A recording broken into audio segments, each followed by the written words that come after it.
সেদিন সকাল থেকেই নদীর দুই তীরে জমেছিল মানুষের ঢল। নারী পুরুষ থেকে শিশু কিশোর সবাই যেন নিজেদের কাজ ফেলে ছুটে এসেছিল এখানে। কেউ মোবাইলে ভিডিও করছিল, কেউ আবার গাছের ডালে ঝুলে ঝুলেও দেখছিল প্রতিযোগিতা।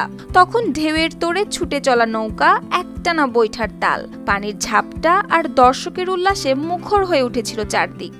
আমি এখানে এসে অনেক আনন্দ পাচ্ছি। এটা আমার প্রথম নৌকাবাজ দেখা আর কি। আমার অনেক ভালো লাগতেছে, এখানে হাজার হাজার মানুষ আসছেন। আমার এটা প্রথমবারের মতো, শুধু আমি নয়, আমার মতো এরকম আরো অনেকে আছেন যারা নৌকাবাজটাকে উপভোগ করছেন। এমনই উৎসবমুখর পরিবেশে নাটোরের গুরুদাসপুরের চলনবিলে অনুষ্ঠিত হলো গ্রাম বাংলার ঐতিহ্যবাহী নৌকাবাজ প্রতিযোগিতা।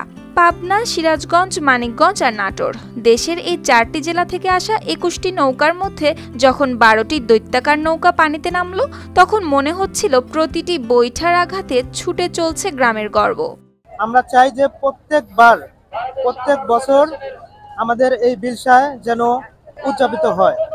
আপনার প্রিয় কাপড়ের যত্নে এলো এনজাইম সমৃদ্ধ Arik silver wash detergent powder, 500 গ্রাম মাত্র 70 টাকা। প্রিমার্ক। টানা দুদিনের এই উৎসব ঘিরে আশেপাশের গ্রামবাসী ভিড় জমিয়েছিল নদীর দুই তীরে। দেখে মনে হচ্ছিল চলন বিল যেন পরিণত হয়েছে এক বিশাল মিলন মেলায়। আমরা চাই আমাদের চলন বিলে এক থেকে সুন্দর, আরো আমার জীবনে প্রথম এত সুন্দর নৌকা বাইজ দেখেছি আমাদের চলন বিলে। আমরা চাই এর সামনেবার আমাদের এই চলন বিলের ভালো সুন্দরভাবে উদ্যোগ নিয়ে। প্রতিযোগিতার ফলাফলেও ছিল টান টান উত্তেজনা। প্রথম স্থান অধিকার করে একটি মোটরসাইকেল জিতে নেয় সিরাজগঞ্জের বাঘাবাড়ির নিউ একতা এক্সপ্রেস। দ্বিতীয় পুরস্কার একটি রেফ্রিজারেটর জিতে নেয় শাহজাদপুরের নিউ বাংলার বাঘ। আর তৃতীয় পুরস্কার একটি এলইডি টিভি জিতে নেয় আল মদিনা নৌকা। আমরা আমাদের বয়সে এরকম আয়োজন আমাদের চোখে কোনো সময় দেখি নাই। জেলা প্রশাসনকে ধন্যবাদ, সেই সাথে গুরুদাসপুর উপজেলা প্রশাসনকে ধন্যবাদ এমন একটা আয়োজন করার জন্য। এখানে লক্ষ লক্ষ মানুষ আমাদের এখানে উপস্থিত হয়েছে।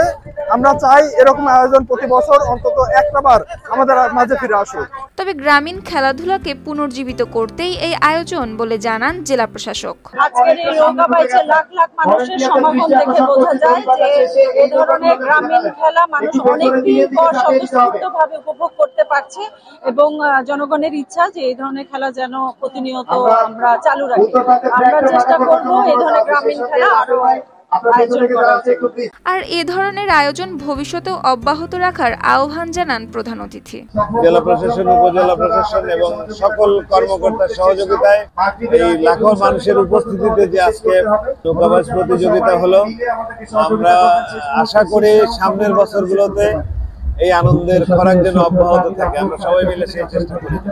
তবে অনেকেই জেলা প্রশাসককে ধন্যবাদ জানানোর পাশাপাশি দাবি তুলেছেন খাল বিল দখলমুক্ত করার, যাতে গ্রামীণ ঐতিহ্য টিকিয়ে রাখা যায় আগামী প্রজন্মের জন্য। News desk, RTV।